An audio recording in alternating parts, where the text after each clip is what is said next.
Chapter 23, this genetic inheritance. Briefly, we'll just discuss a few things, such as the law of segregation, independent assortment. Those are going to be important for examination purposes. Knowing the term allele, that is important as well. Knowing what dominant versus recessive means, as well as genotype and phenotype. And then be able to predict outcome ratios and probabilities for genetics based on a test cross, which I won't kill you guys with those, but we'll discuss that more in detail when we get there. First, want to talk about this guy named Gregor Mendel. Gregor Mendel didn't initially set out to be a geneticist. Initially, he was just a child. He was a child of farmers. And essentially, it was through his practical experience working the farm and working with peas that he began to come up with these questions. And this is really what drove him to experiment with pea plants. Before I get ahead of myself, let's just kind of talk about what genetics what the definition is and what all that entails. So this explains the process of inheritance. Essentially, why are you human? What did you get from your parents? What did you inherit from them? Your genetic makeup, what will you pass on to your children? This is essentially what we're talking about. And we know that factors that control traits, not traits, are called genes, right? And we know that genes are made up of what? Your previous discussions. I hope you guys know this by now. It's DNA. You know, genes are made up of DNA. Do you know where DNA is located? Within the nucleus, correct. And after DNA synthesis happens, do you guys know what happens after DNA synthesis? Well, we have transcription, right? After transcription, we're trying to get that message over into messenger RNA. Do you know that occurs through transcription? And then eventually we're going to make a protein. What's that next process called? It's translation, absolutely. Good job, guys. So, again, not to digress, or not to get off on another topic, but we know that genes are found on chromosomes. And whenever these chromosomes are found in pairs, they're known as homologous chromosomes. So I've got a picture here going through the cell cycle. We talked about these homologous chromosomes and how they separate and how the microtubules are responsible for separating them during anaphase.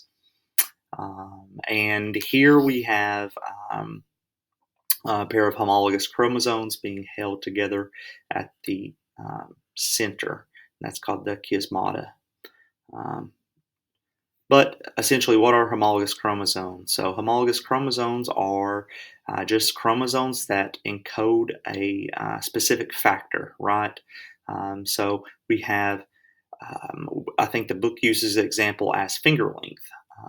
One trait, should be trait, in humans is finger length, right?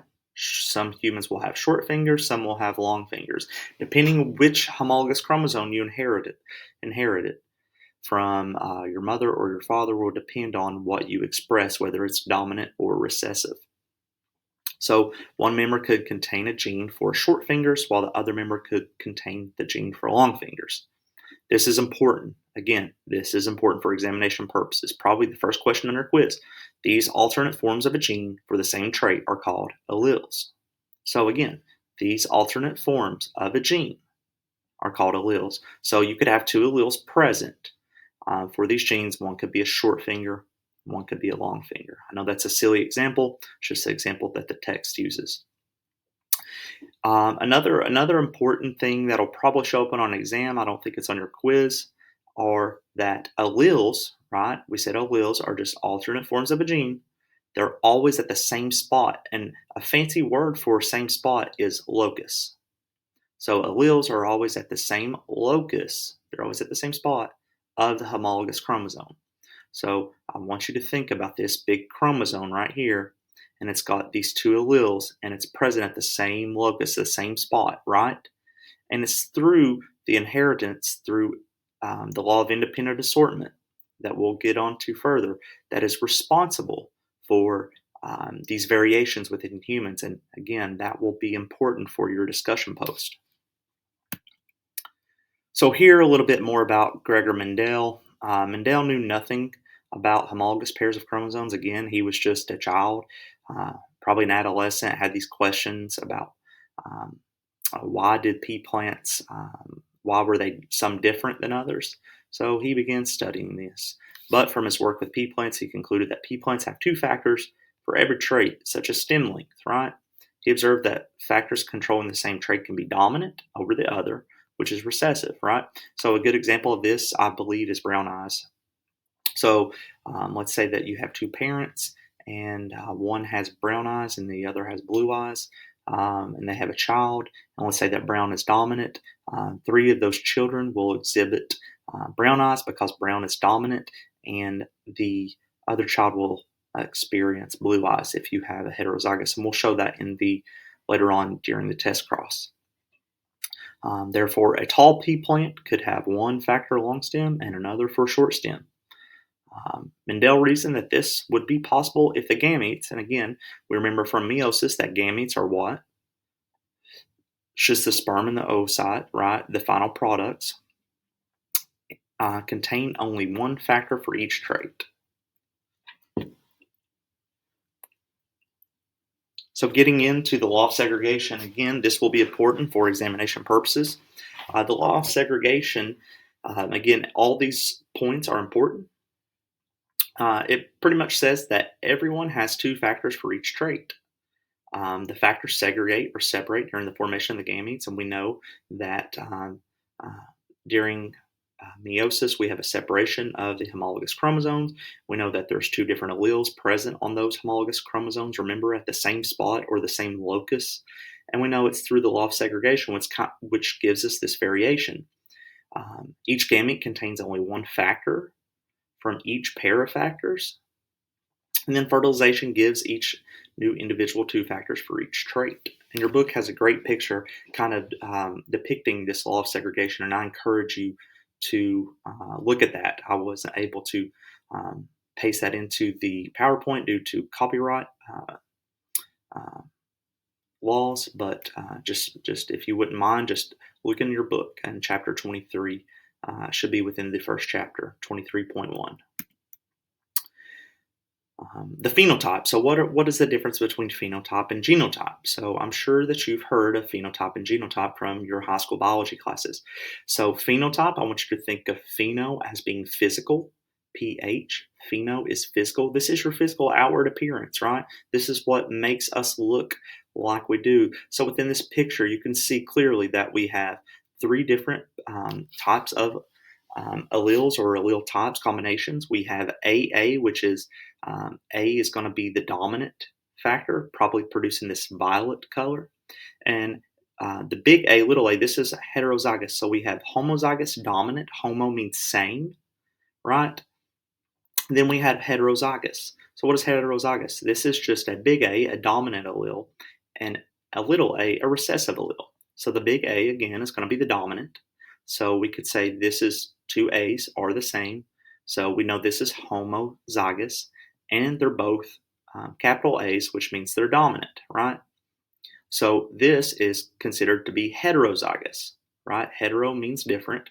So we have a big A, which is a dominant, and we have a little a, which is recessive. And anytime you have a dominant and a recessive, the dominant is going to mask the recessive phenotype. So recessive in this case would be white. So if you were to form a test cross, which we'll show later, you would have, let's say that we were comparing these two parents.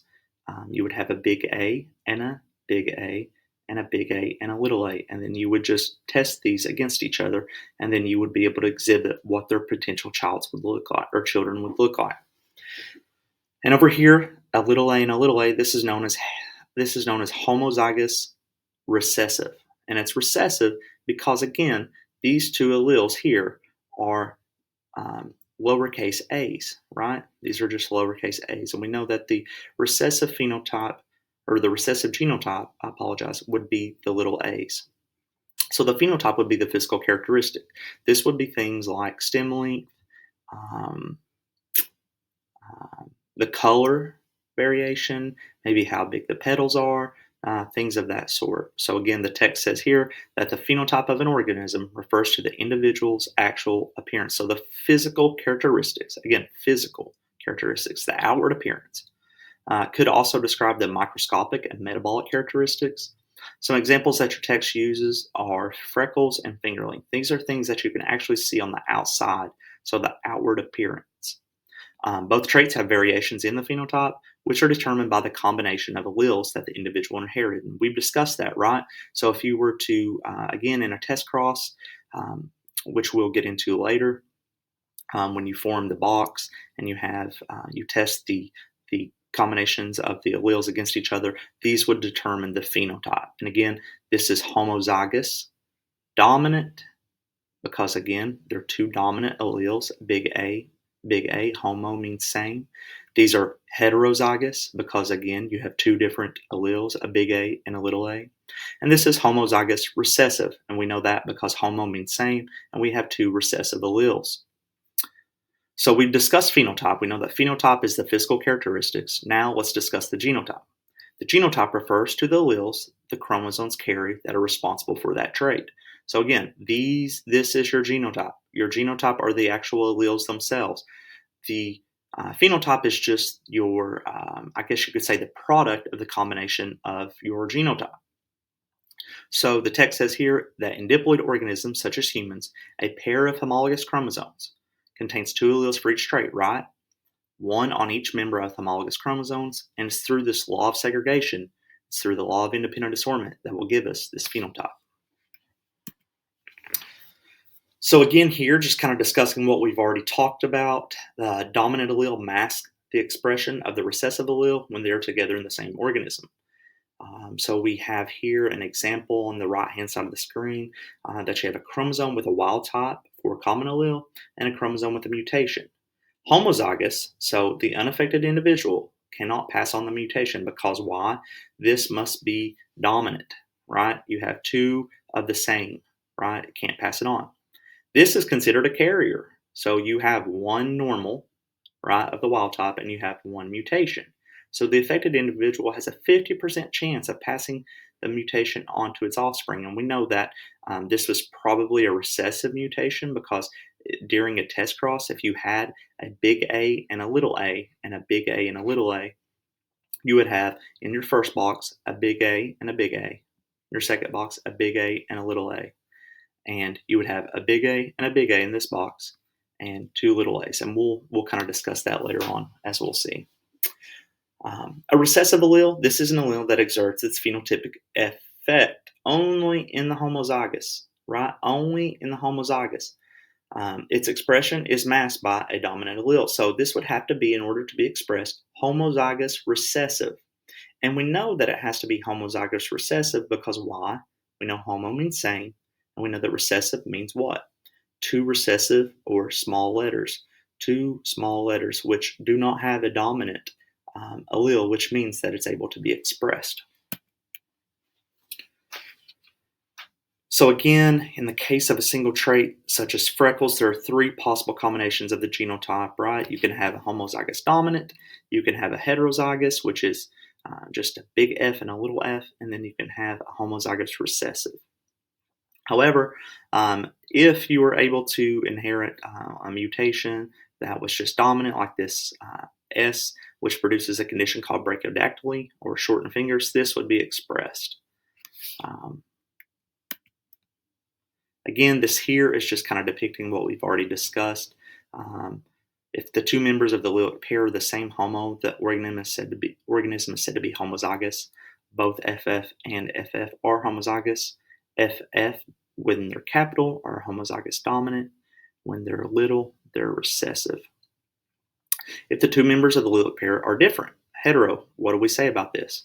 When an organism has an F, it exhibits the dominant phenotype again. So again, if this were, let's say that freckles were to be dominant, if you had the expression of this capital F, you were considered to have freckles. Well, if you carried on um, if you and a significant other both had heterozygous combination of alleles, then you would potentially produce offspring with three children that had freckles and one that did not. We'll see that later on. This is an example right here of exactly what I'm talking about. So we have two heterozygous individuals, and this is going to be depicted by um, a plant. The pistil here is violet, and the pollen right here. So you have a male and a female. Let's say that together they're both heterozygous, and they come together, and the capital B is obviously going to be dominant for violet, and the Y is going to be uh, recessive. It's going to be recessive. So you have a capital B and a capital B.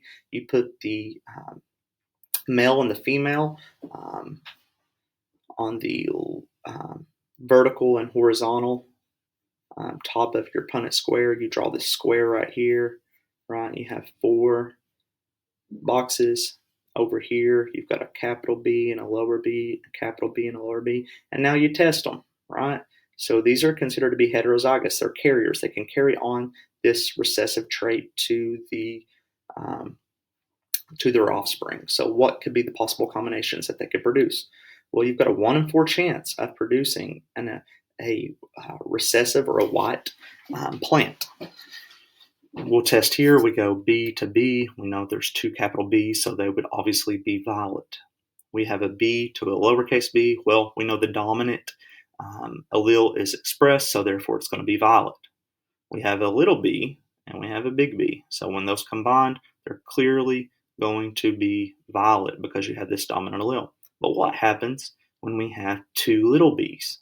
We have a B and a B come together. They form a homozygous recessive, which is able to be expressed because there's no dominant allele. I hope you guys get that. This is the law of independent assortment. We've went over the law of segregation. This is another important example that I would encourage you guys to know for examination purposes. So each pair of factors separates independently without regard to how the others separate. So this is just saying that alleles are going to separate during meiosis no matter they don't depend on each other. They're just both independently assort depending on the separation of the chromosomes. So all possible combination of factors can occur in the gametes. The law of segregation, again, we went over this. This just states that everyone has two factors for each trait, and these factors separate during gamete formation, right? The law of independent assortment, again, states that during gamete formation, each pair of factors separate independently. So the law of independent assortment is talking about during gamete formation, whereas the law of segregation is talking about during gamete formation, the separation of the two factors. This is a test cross. Again, we went over what a test cross is. A test cross is conducted to determine if an individual that is expressing a dominant allele is heterozygous or homozygous.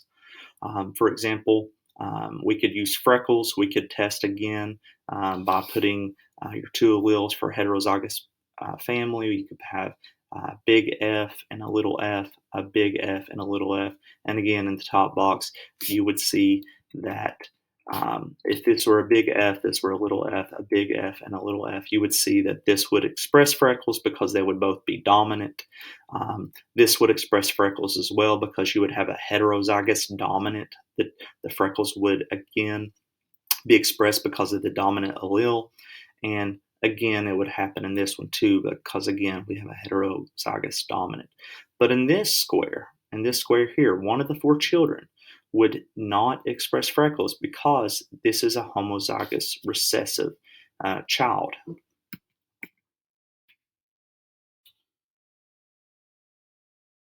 So here we use, this is just kind of showing you that both parents are expressing brown eyes. Again, kind of what I've alluded to in the beginning of the lecture, that you have the dad's alleles go here on the vertical column, and on the horizontal column, you have the mother's alleles.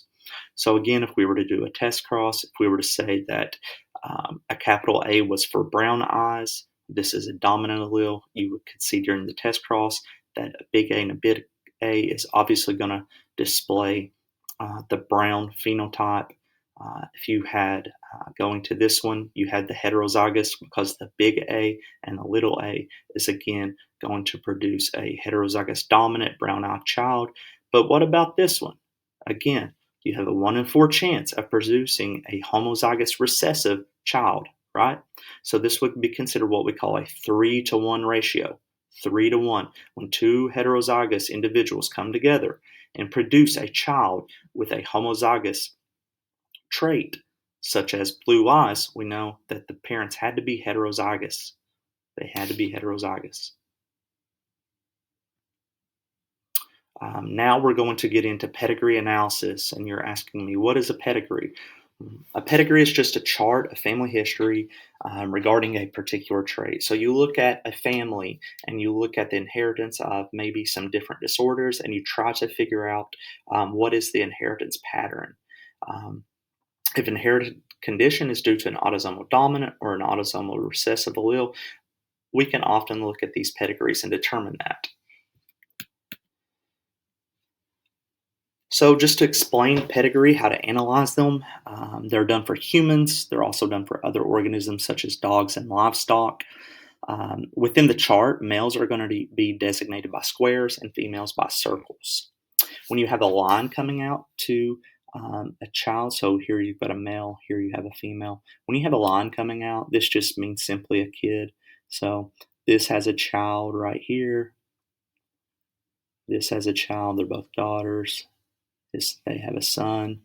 This one, right, this is not connected to anything, so this is the son's wife, right? This is from outside the family. And this is the son's wife as well.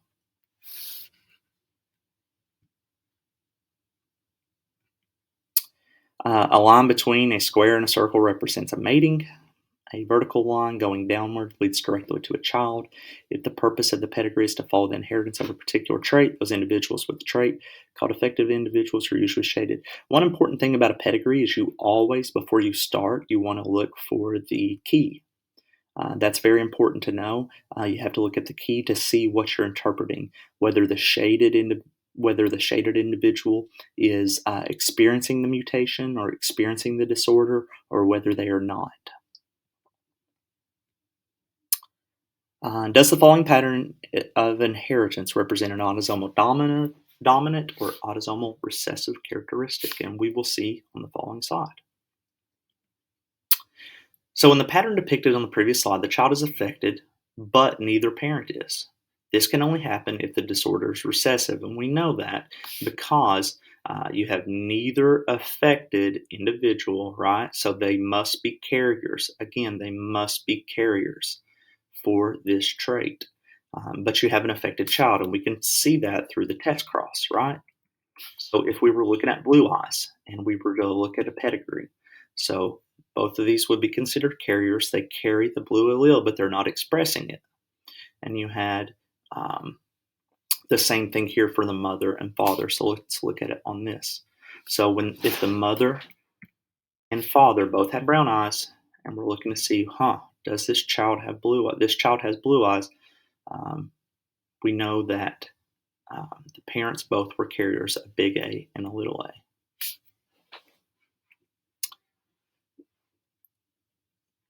So in the pattern depicted on the previous slide, the child is affected, but neither parent is. This can only happen if the disorder is recessive and the parents are heterozygous. Again, the parents are considered carriers because they carry the trait, but they don't express it.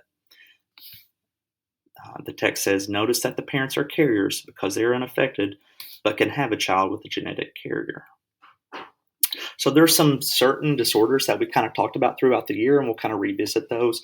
We won't go into detail. I won't heavily test these because this is beyond our scope, but I just want you to be familiar with these. Tay-Sachs disease, again, this is a lysosomal storage disease, and do you guys remember what lysosomes are responsible for? Again, they contain the hydrolytic enzymes responsible for digestion. Absolutely. They're the garbage center of the cell. Cystic fibrosis, this is a mutation of a faulty chloride channel receptor. Chloride isn't sent out into the lungs, which means sodium is not, which means that water is not. Therefore, they get this very thick, viscous mucus and are prone to infections. PKU is a scary disorder in which children aren't able to metabolize phenylalanine due to the fact that they lack this enzyme. They can become mentally retarded and experience various different mental and neurological um, poor outcomes because of the toxicity of phenylalanine. It can be present in the blood and urine.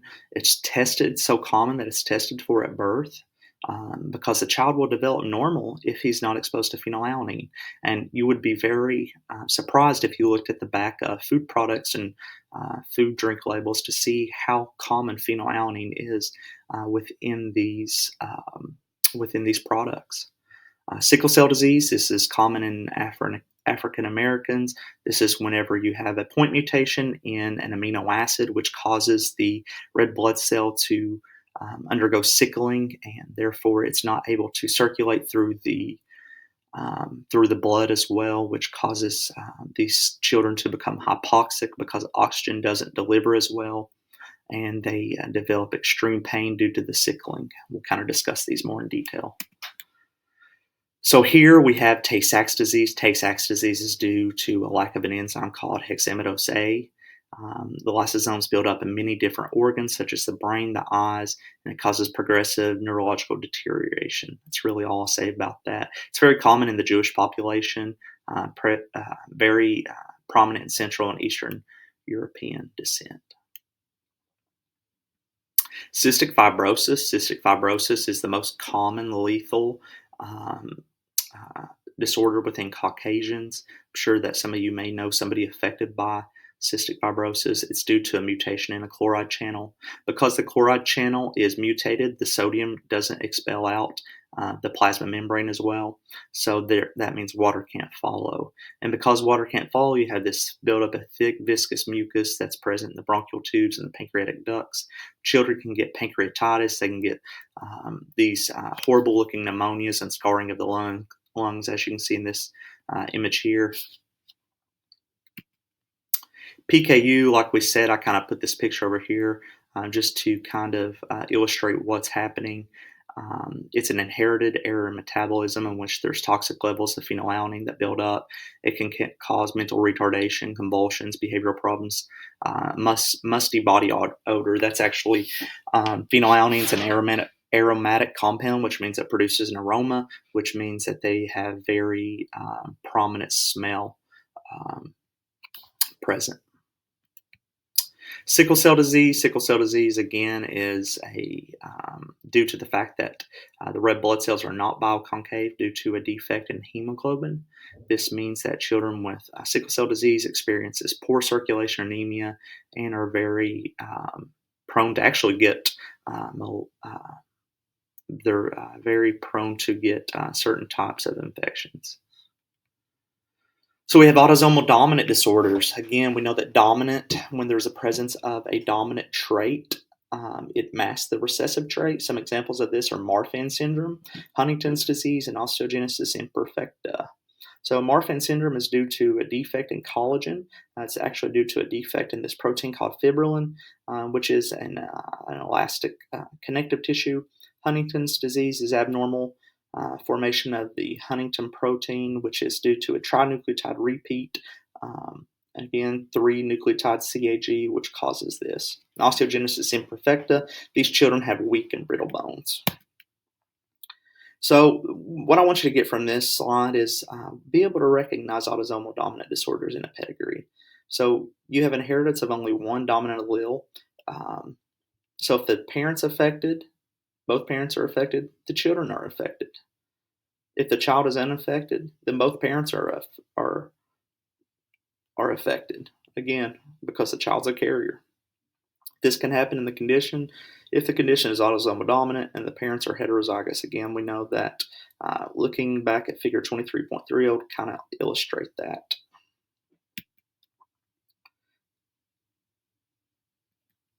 Marfan syndrome, this is kind of depicting what's happening here. It's due to a defect in this protein called fibrillin. Fibrillin is responsible for it's a protein that's abundant in the limbs, fingers, ribs, walls, and of the aorta. Their aorta can actually rupture without them knowing. They can have something called aortic dissection. If you take anatomy and physiology, we'll discuss that further. Other than that, I'll skip this slide. Huntington's disease, uh, very, very sad disease. Exhibits something called anticipation, in which they develop it at a younger age. So if they develop it at 50 and they have kids, the kids will develop it at 30 years old. It's due to a mutation in a protein called Huntington. Most patients appear normal until they are middle age. It's a movement disorder, so it's a neurological disorder that leads to progressive degeneration. This condition is very interesting because a lot of times before patients are diagnosed with Huntington's disease, they are unable to walk normal, and it's kind of like dancing of the limbs. They exhibit something called chorea, and these patients can actually be mistaken for being drunk, even though they're not. Osteogenesis imperfecta, it's commonly called brittle bone disease. It's a genetic disorder that babies get from one of its parents. There's different things here that I'd like you to know in more detail. These are actually important. There are many exceptions to Mendel's law, including something called incomplete dominance, codominance, and multiple alleles. So I want you to know this. Incomplete dominance is exhibited when a heterozygote has an intermediate phenotype. Again, I want you to know that word, intermediate phenotype, between that of either homozygote. So here we have clearly red is depicted by the dominant alleles. So you have a homozygous dominant and a homozygous recessive. They're mating, and red and white produces this pink color, and it's the phenotypic appearance is pink, and the genotype is heterozygous. So it's an intermediate. The heterozygous intermediate displays both of the colors. That's called incomplete dominance. It's not completely exhibiting others. Instead, it's more of a mixture.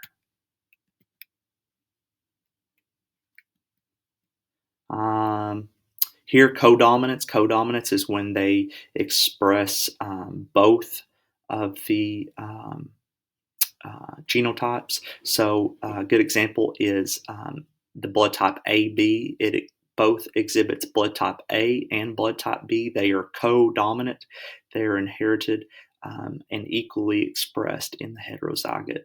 So an incomplete dominance, it's incompletely dominating, right? It's more of a mixture. It's an intermediate phenotype.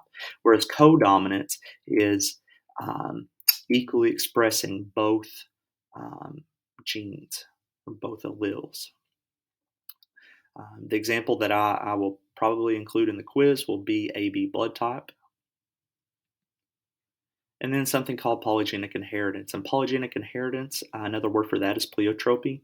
And this is just when one gene affects multiple characteristics. So, for example, many traits such as size, height, shape, weight, skin, metabolic rate, and behavior, they aren't exhibited individually. Instead, they're governed by two or more genes. They're sets of alleles. So there's one gene that's covering all these features, and that is known as polygenic inheritance. So polygenic inheritance occurs when a trait is governed by two or more genes. Just to briefly touch environmental factors such as nutrition and temperature. This is actually kind of cool. So in humans, nutrition helps determine height. We know that if you don't have food and you're unable to eat, you're going to be malnourished. You're not going to be able to grow to your full potential. This actually happens in developing countries. In Siamese cats and Himalayan rabbits, depending on the temperature, will depend on the distribution of fur color. So you can actually have a white versus a black rabbit due to the temperature affecting that. That's really all I have. Thank you so much for listening.